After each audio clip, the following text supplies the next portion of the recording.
One of the most catastrophic decisions David ever made as being king was counting his fighting men, his army, in 1 Chronicles chapter 21.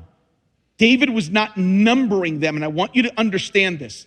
David was not numbering his troops because he was getting prepared for war.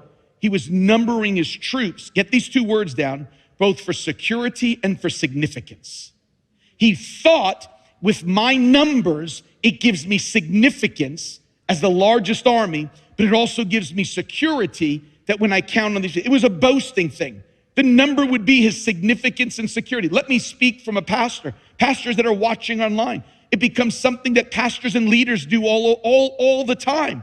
And it goes like this. I've not only participated in it, but I've tried to find my significance and security. And it goes like this. How many does your church run? Or how many attend your church on Sunday? I've played all the games. In all my ministry, I've played all the games. And when they ask you, you pray that they ask you on Mother's Day or Easter, because those are your biggest numbers that you want them to ask you on. Because it gives you security. These people attend our church. And then people are looking to get the 500 and 1,000. And I'm telling you, this is exactly what David was doing. Looking for security and significance on something that can never bring it. Or let me say it to you like this, jot this down. He was counting men instead of counting on God. He was counting men instead of going, wait a second, it doesn't matter how many men I have. If I trust in the true and living God, that's enough for me. That's what brings victory. Then all of a sudden, this demonically instigated and so deceptive battle came. And the results of what David did was catastrophic. Let me read it to you. 1 Chronicles 21.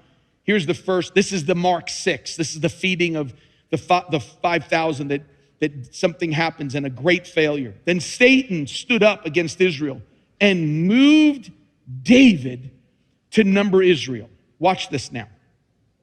And it says, so David said to Joab, which is his general, and to the prince of the people, go number Israel from Beersheba even to Dan, security and significance, and bring me word that I may know their number so I can tell all the other guys. Joab said, may the Lord add to his people 100 times as many as they are.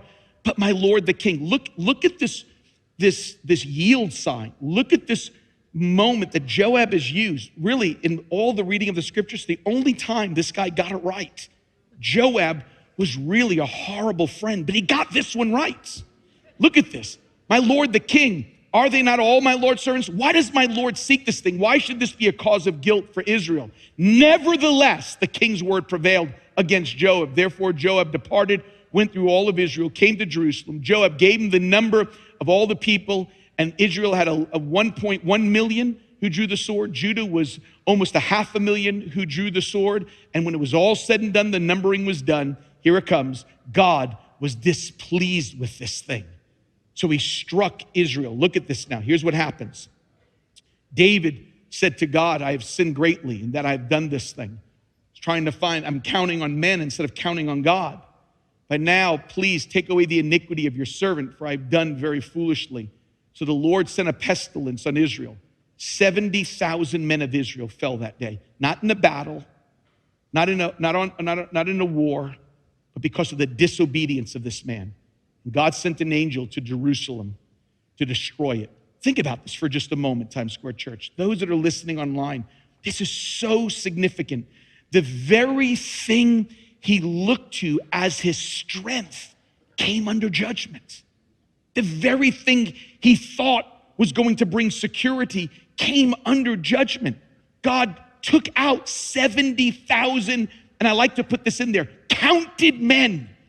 70,000 men. Those are part of the 1.5 million that were counted.